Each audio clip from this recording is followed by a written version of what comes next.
Thanks so much for joining me this morning. It feels like a little bit too early, doesn't it, Emma? Just a little bit.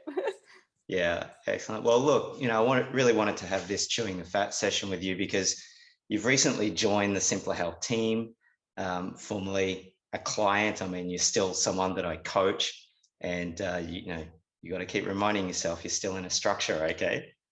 Yep, That yep, for I sure. think it was important that I had the opportunity to introduce you, but also more importantly, that people get to hear some details around your journey. And if I can just share a little bit how it was for me, meeting you. And Yeah. it really was a blessing because I experience this every now and again. I have this, experience of being able to manifest in the moment exactly what I want.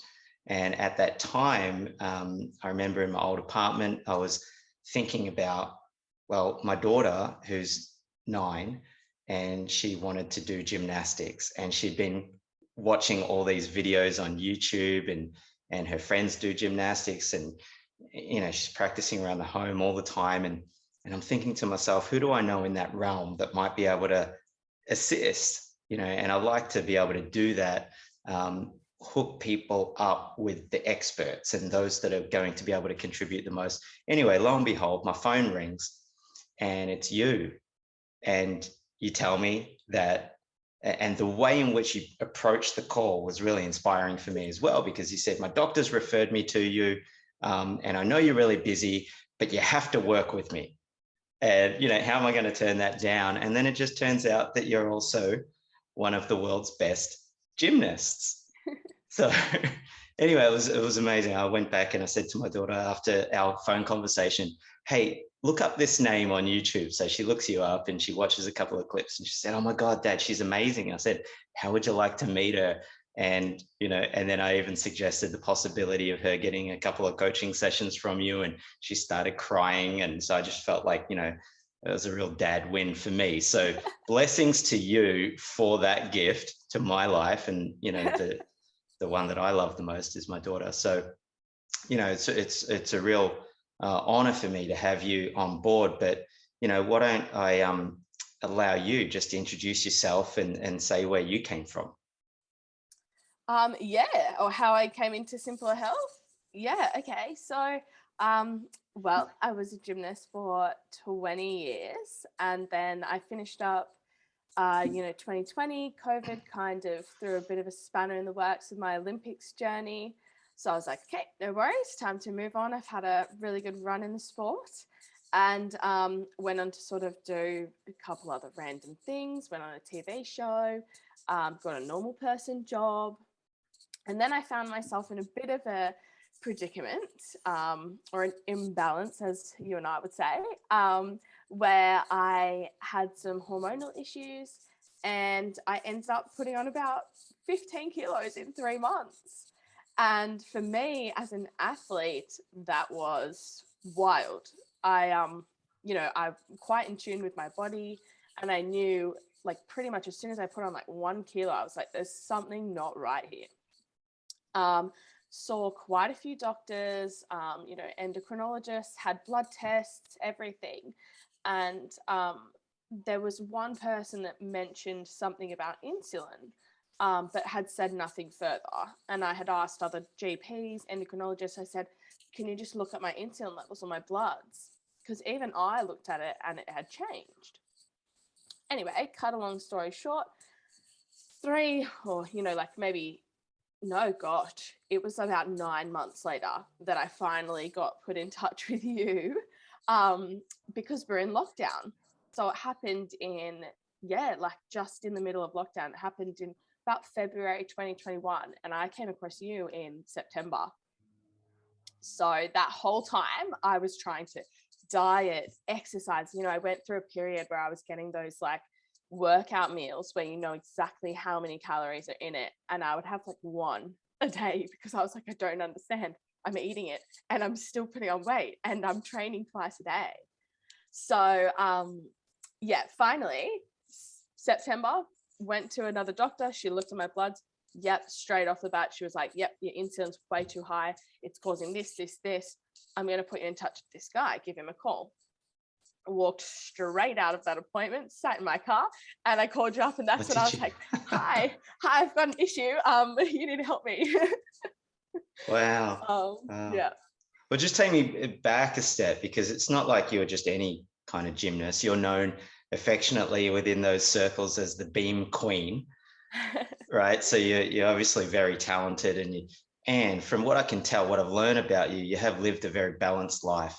And, you say you've been, or you were a gymnast for 20 years, and, you don't even look old enough to have been doing anything for 20 years. So yeah, that makes me feel really old. You have referred to me as grandpa once before. I'll never forget that. That's going to haunt me for a long time now. So there you were, this, world champion athlete. You were 5 times Australian beam champion. You won the gold medal in the 2019 World Cup. Was it? Yeah. So, and it's not like you haven't faced adversity previously in your athletic career. Yeah. Right? And we'll get to that in a moment. But if we can just kind of backtrack, because of COVID, the qualifiers for the Tokyo Olympic Games kind of messed up your opportunity to attend that competition, and you chose to retire. And at your age, that is considered quite old in the gymnastics athletics world. Everyone always laughs when I say, oh yeah, I retired from gymnastics. I'm like, what do you mean retired? And I'm like, yeah, I did it for 20 years. Yeah, exactly. And then, so a few things happen. You stack on the weight, and, we're in lockdown in the middle of a pandemic, and everyone's kind of like, thank God. That was a real blessing for you. So why don't you share a little bit about that? Because I've only just learned this recently in conversations with your parents. And, it's, I love that I've gotten to meet your family as well. I love your family. They're great. They're really, really great. And it was a thrill to be acknowledged by your parents the way that they have, and it really woke me up to the gift it was for you and, those around you that love and care about you, because that weight gain, you say 15 kilograms in this day and age, and people go, oh, 15 kilograms is nothing. It's almost like a badge of honor. I put on 50 kilograms, right? Yeah. But from where you were, that was an enormous shift in your physicality and also in your relationship to yourself. So why don't you just share a little bit about that experience and what it was like for you during that year? Yeah, absolutely.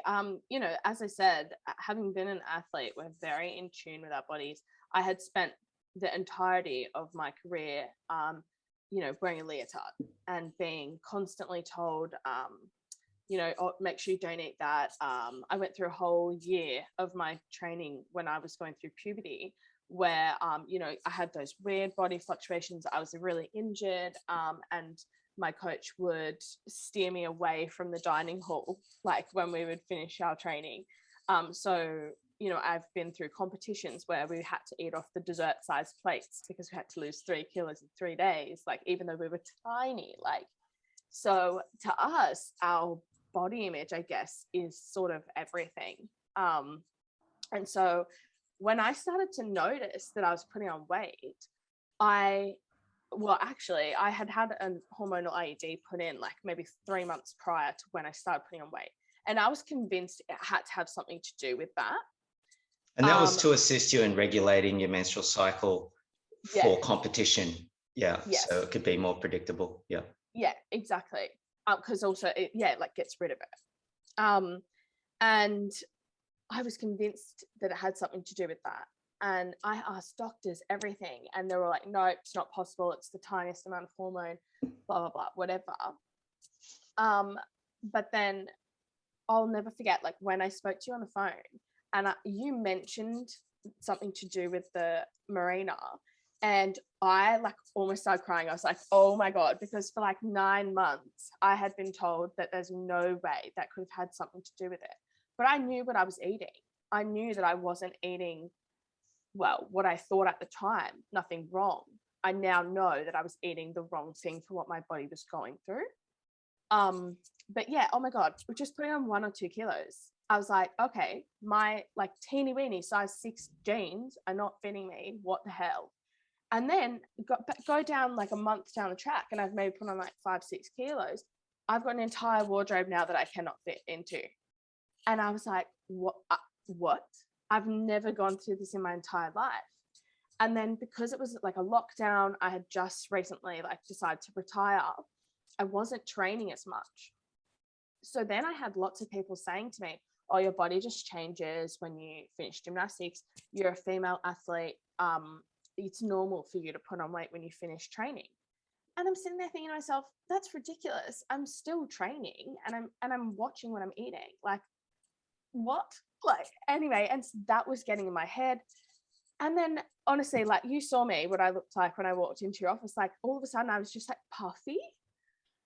And yeah, because I looked you up with my daughter and, you know, I saw you in competition. So, yeah, you know, you're athletic best. And I think the first clip I watched is the one from 2019 and you're amazing. And so it's interesting what you said. You weren't eating the right foods for what your body was dealing with at that time. Yeah. And, you know, I don't want anyone to think, you know, I'm not a doctor. I work with the medical experts.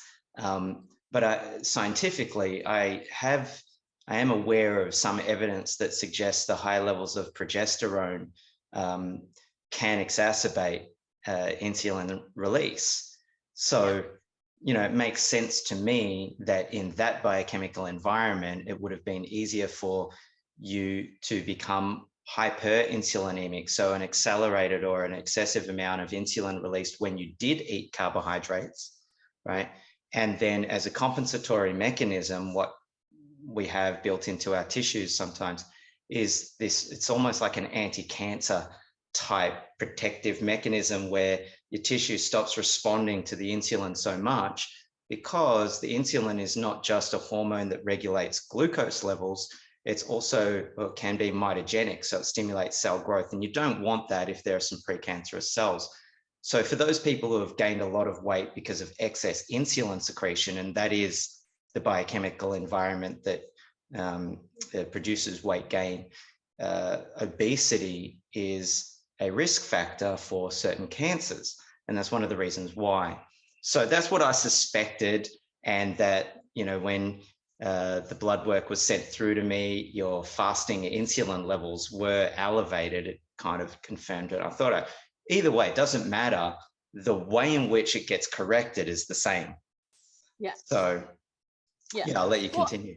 Well, yeah, and that was the thing, you know, I spent like I said, similarly to what you were saying about how sometimes things just work out.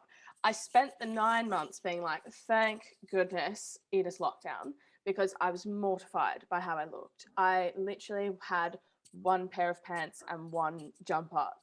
Thank God it was cold as well. I had one pair of pants and one jumper that I could wear. That was all I wore for like 9 months. I saw maybe 4 friends. That's it. I saw my family and I saw maybe 4 friends, and they were the ones that I could be like, listen, I'm going through some shit right now. I don't know what it is, but I'm going to work it out. And they know me. They knew that I would work it out. And I just knew something had to come from this. Like there had to be something coming from this. You know, as you previously mentioned, you know, throughout my career, I've definitely faced other bouts of adversity, and I've always been able to sort of like find opportunity from it, you know, overcome it. Sometimes things don't go your way. And I was there like, no, okay, something has to come from it. So yeah, when I finally met you, and it just was a relief. I remember sitting there on a Sunday being like, hey, Dean, have you sent through the protocol yet? But yeah, it just, man, thinking back on it now, it's just a crazy time. I just woke up every morning very grateful that I didn't need to leave the house. I was just mortified by how I looked. And also the thing was, being an athlete, I didn't want people to think that I had retired and just gone and eaten a bunch of cake. Because that's what I looked like. I looked like I retired, and all I've done since is just eat.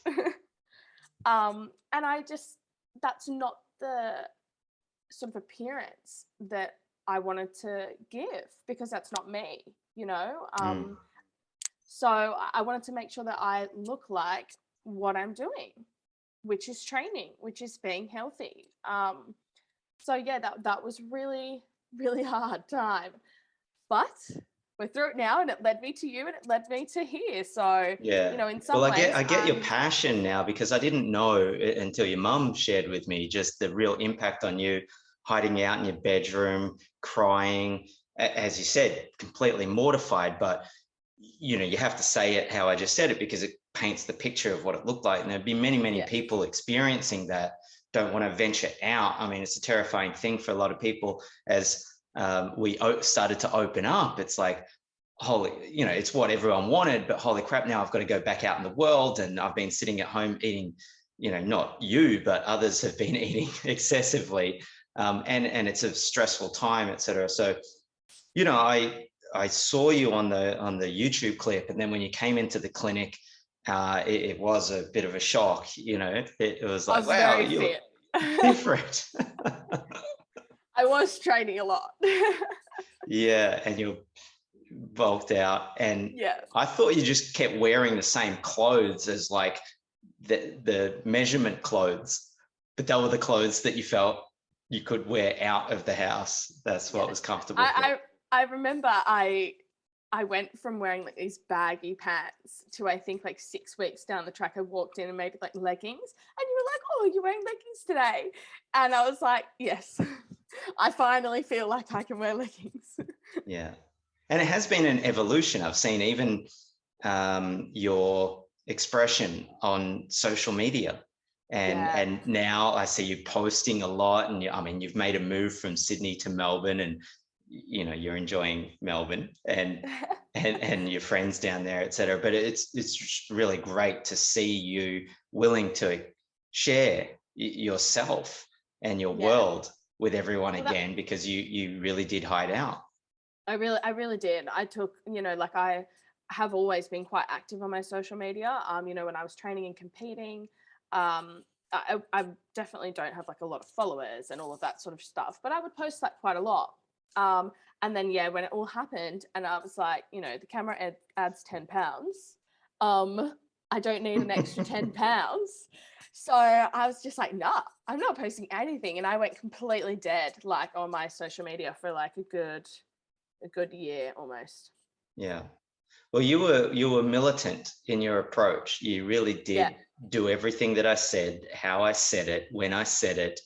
There were no questions asked. You were curious. You wanted to understand the science. And the way in which you approached this was really inspiring and refreshing for me. There aren't too many, you know, younger, you know, people that would demonstrate that degree of discipline. So there is and this is why you know, I said to you, what are you doing next? What's in the next part of your career? And it is a fascinating phenomenon for me, for people who have, you know, achieved a lot in a certain career, especially in an athletic career. I remember one time I was flying, I think it was back from Brisbane to Sydney, and I sat next to Pat Rafter on the plane, and we had this really great conversation about champions retiring. And I said to him, you know, what was that like? And I kind of interviewed him on the plane a little bit, and he was sharing with me, it was really, really tough, especially those 2 years after he retired. And he had a lot of support from the likes of, you know, John Eales and people who could really advise him.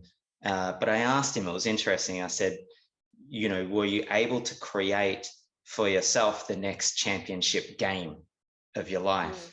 Like, you completed participating in that area. What did you create for yourself to be a champion in next? And, you know, all I knew was he'd show up every now and again on Bond's underwear advertisements on TV and stuff, right?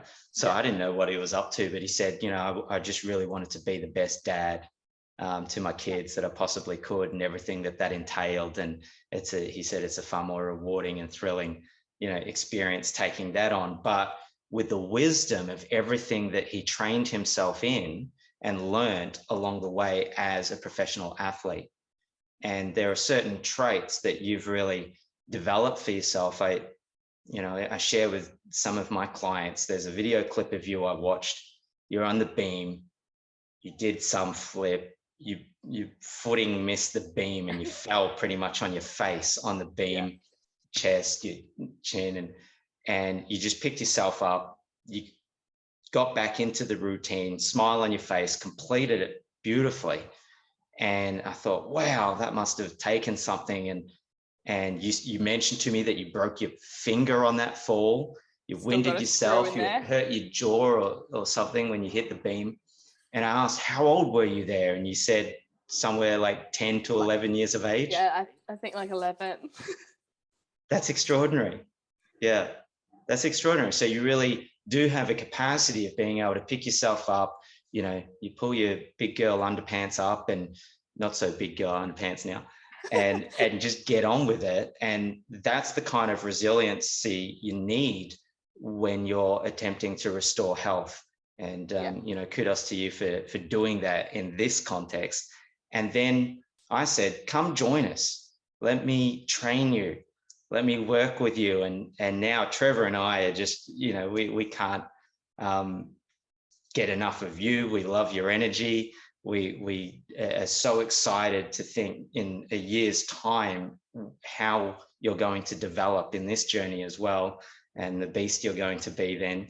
So talk to us about, when I asked you to come join us, I mean, you were like, of course. Yeah, well, I mean, like I said, throughout the duration of my, fat stage, I was like, just nuts. I've got to get something out of this. I'm not going through this for nothing. And so sort of when you, because I think you mentioned it once or twice, and I was like, oh, okay, I'm not going to get my hopes up, but that would be really cool. And I sort of went home and I said to Mum and Dad, I was like, oh, I think that, maybe I'll have an opportunity to work with Dean in like some capacity. And they were like, oh, like that would be awesome. And we're like looking you up, being like, oh, what's he do? All of this type of stuff. And I'm just saying scientist this, scientist that, like, really smart at this, really smart at that. And I'm thinking to myself, okay, I've got no qualifications in any of this. I'm a very good athlete. That's about it. And then the more that we got to know each other, and when you were sort of, bringing me on a bit more and things like that, I was like, this is amazing. One thing I've always wanted to be able to do is to help others through things that I've sort of experienced myself. And I always thought maybe that would just be in the gymnastics environment, but no, like, now since coming on to join the Simplr Health team, like it's been couple months, if that. And already I'm just like, oh yeah, I was made for this. This is great. And immediately off the bat, you and I clicked. When I met Trevor, like him and I clicked straight away, and I was just like, oh, it couldn't be more perfect. Yeah, it's a special kind of personality that can take this on, because it's not easy. There's a lot to learn, and you do have a brain that is, it's like a sponge, and you take it all in. I send you information, I throw books at you, you read them. Yep. Trevor was the same, and he just did everything I requested, and you're doing the same, and jumping right into the deep end. And, the discipline, that's an obvious one. The ability to bounce back and just deal with what's actually happening in the moment and pull yourself through. Even what you just said a moment ago, you're not putting yourself through all of this for nothing. Yeah. Like the ability to create a context that's going to assist you in moving forward into a new future. And, it's very distinct from me. I remember most of my 20s was quite upsetting, because I was, on a particular career path, and I had a vision of how that part of my life was supposed to go, and it didn't go that way. And so when you have a thwarted intention in life, you're left quite upset. But what I notice about you is there's like an openness for whatever comes, and just deal with it appropriately as it comes. How did that come about? Like, how did you end up being like that? Because that's quite as far as I can tell, a special trait in someone that's so young. Yeah, and I'm quite grateful for it, to be honest. I I must have just learned it pretty early on in gym, because for as long as I can remember, that's been my approach to things. I'm sort of, I don't come to expect it, but like I don't always expect things to go my way, I guess. But I see it as, maybe it shouldn't go my way. If it doesn't go my way, I'll make something out of it. And I'm not entirely sure when that switch flipped, but it was sometime it was quite young. And so, yeah, I'm actually really grateful that I've now taken that into every other aspect of my life, because it happens accidentally. Like, it was only when people mention it to me that I'm like, oh yeah, actually I do that. I don't, yeah. So I'm not sure where exactly it came from, but I'm very lucky that, well, for me, it works for me. So yeah. Yeah, it's going to work for a lot of people, because what you open up is an opportunity for a broader demographic to be assisted by us and take advantage of the, everything that's been developed and the expertise and the structure, which is, it's very well defined, the structure and how people participate, but each individual's journey really is personal and individual to them, as was Trevor's, as was yours, and everybody else. And especially some younger females that might feel more comfortable being coached by you. You can really relate to them. But what's brilliant about you already is this, what I love, and that's kind of how I coach, is this ruthless compassion. Like, you're compassionate in that you have this deep understanding of what another's dealing with, because you've been there, you've gone through it, you've experienced it yourself, which is, light years ahead of me, because I haven't. I've never had to lose 15 kilograms. Lucky. I've never, I wouldn't say locked myself away because of my appearance, because, I look like this and I grew up in Bendigo. So that's another story, right? But it's like whenever people ask me, where are you from? I'm Bendigo, right? But you really can have not just empathy, it really is a compassion, but a ruthless one, because you're like, all these excuses, and I've got you coaching people now, and I'm going to ask about that. Like, what are you learning? But, you're coaching a number of people, you're getting the results with them. And I can tell, I hear it, I know that you're like, what's with all the excuses and the reasons and the explanations and the justifications, and what has all that got to do with the results that you're out to accomplish? And you really are performance-based. And in this game, it's just eat this and don't eat that. Write down what you eat, be coachable, share with people around you. So what are you kind of discovering, waking up to in the real world, in experiencing coaching other people? Well, very different personalities and different ways of looking at things. But I mean, like, I didn't go into it closed-minded in thinking that, everyone's going to think the same way as me. Because as I've found, that seems to be quite rare. Just in that,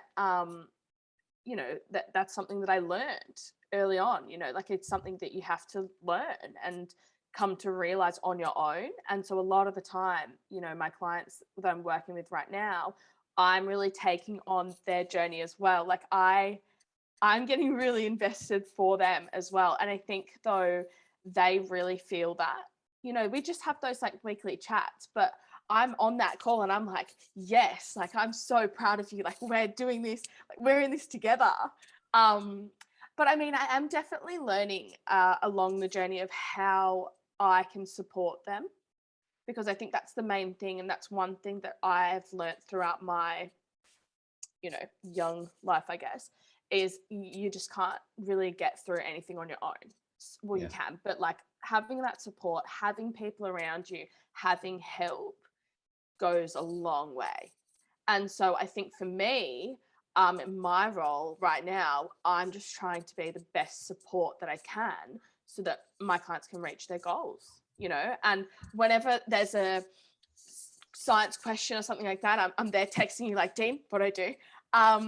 And I'm definitely not naive in thinking that I know how to handle every situation yet, because I definitely don't. I still have so much more to learn, hence why I'm reading all those books and learning off you and Trev. Like I'm constantly texting Trevor as well. But yeah, I think for me, it's just that I want to be able to provide the support so that my clients can reach their goals, because I know what it's like. I know what it's like to be somewhat ashamed of how you look, how you feel, being uncomfortable. Like I was quite inflamed because of the insulin resistance, and it was uncomfortable. I would go for a walk and I felt like my skin was like stretchy. And I don't want anyone else to have to go through that. One of my clients called me like 3 weeks into the protocol, and she was like, my skin doesn't feel as tight anymore. Like I don't Wow. feel as inflamed. And I was like, I'm so happy for you. I know exactly how you feel. Yeah. So yeah, it's just that matter of me being able to bring that support, because that's one thing that throughout my career and throughout my journey with the weight gain and doing protocol and stuff like that, that's one thing I needed Mm. support. Mm. I love the ownership, how you call them my clients.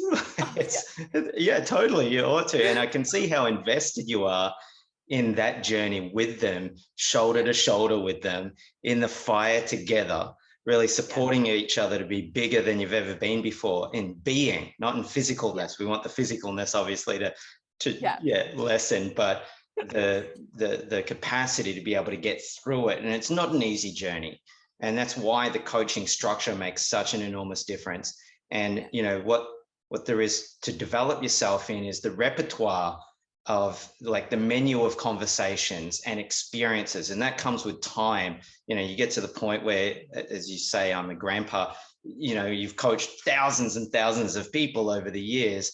You do develop a repertoire of experiences to draw from, and also to transfer and share with other people. And I never know how to coach any one individual. You just have to work it out with them. And the best coaching you can ever give anyone is whatever coaching they are willing to take in that moment.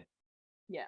And there's a bit of an art to that, in how you listen, your stand. You have to know when to sometimes dominate the conversation and pull them into line. Other times you've got to step back a little bit and give them the space and for their humanity to kind of come out without necessarily interacting with it. You don't need to add anything to it. You don't need to take anything away from it. It's like when my kids were younger and they'd throw tantrums. They still throw tantrums, but you don't interact with it. You kind of just give the space for it to complete itself. Then you can intervene and guide them. And so long as they know that you're there for them, you've got their back, and you're already experiencing some of the accomplishments that they're achieving along the way. And it's the best feeling, isn't it? Yeah, it really is. Yeah. It's totally awesome. So, I mean, what is the future? What are you, when you look out, what's the future that you're creating for yourself in your life? Oh, I'm not really sure. I'm not one of those people that has that whole 5-year plan, because I think, as we've sort of established in this conversation, I'm very well, it could go this way, it could go that way, and I'll just go with the flow. But like I've just moved to Melbourne. I'm now living with my sister. I'm at a home. And you and I are working on some very exciting things. I'll hope to build up my client base with Simplr Health, keep really pushing that, getting the word out there. I think also, using sort of what I went through with, hormonal imbalances, and then even post-athlete retirement and things like that, just being able to use my sort of experiences to help other people. So however that sort of comes about, that's what I'll be doing. Yeah. Well, you're in that phase of the protocol because you're still, as I said, being coached yourself.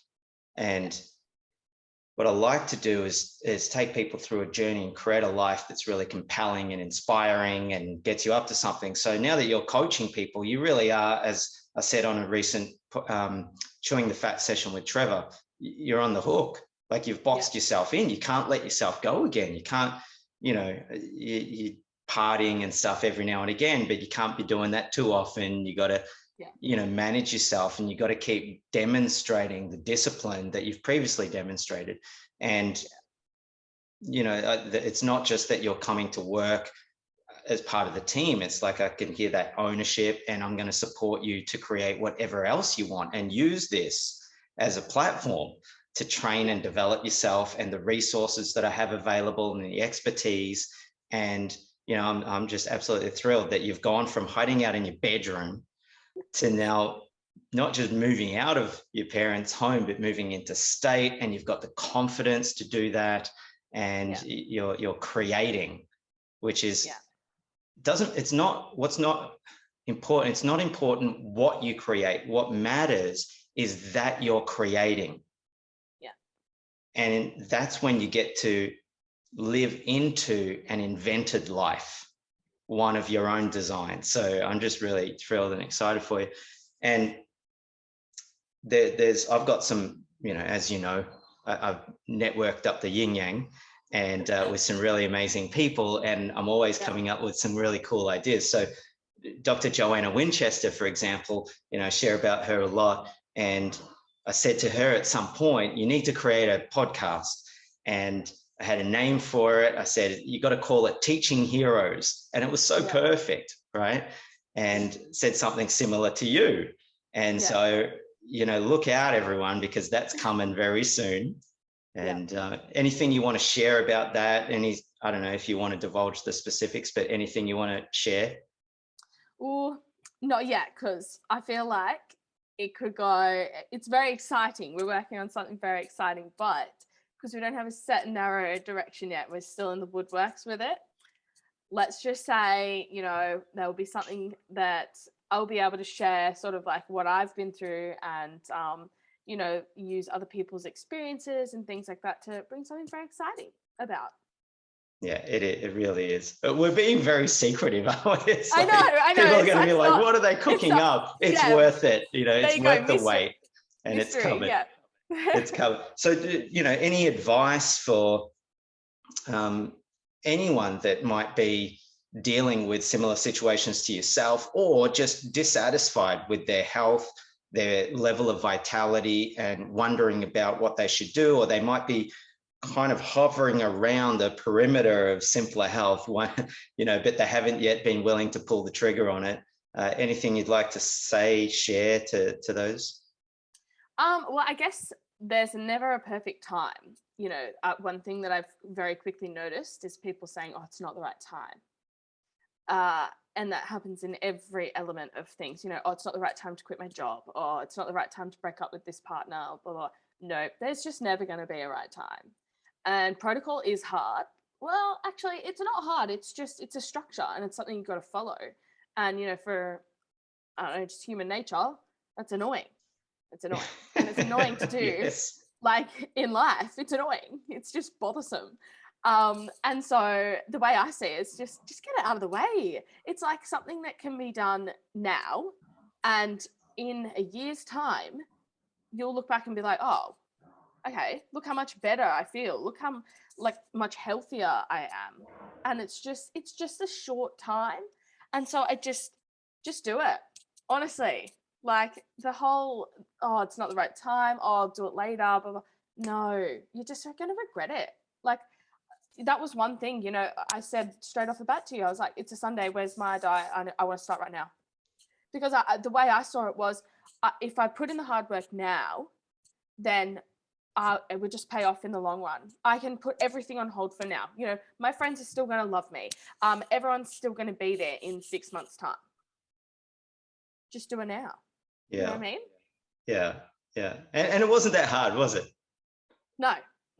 Once you get into it, and maybe in the beginning it's a little bit challenging, but you do get into a groove. And just to speak to the specific of the results, what is it that you did accomplish in reality? Well, I lost I think 13 kilos in 10 weeks or something like that.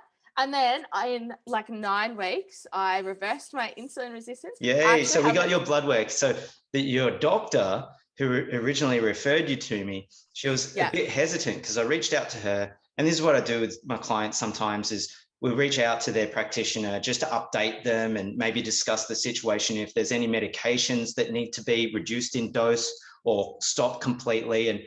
And especially those who have metabolic syndrome, type 2 diabetes, I have a commitment that we commit to a de-prescribing approach. Not necessarily taking them off drugs completely, but oftentimes that does happen. So that's an accomplishment in itself.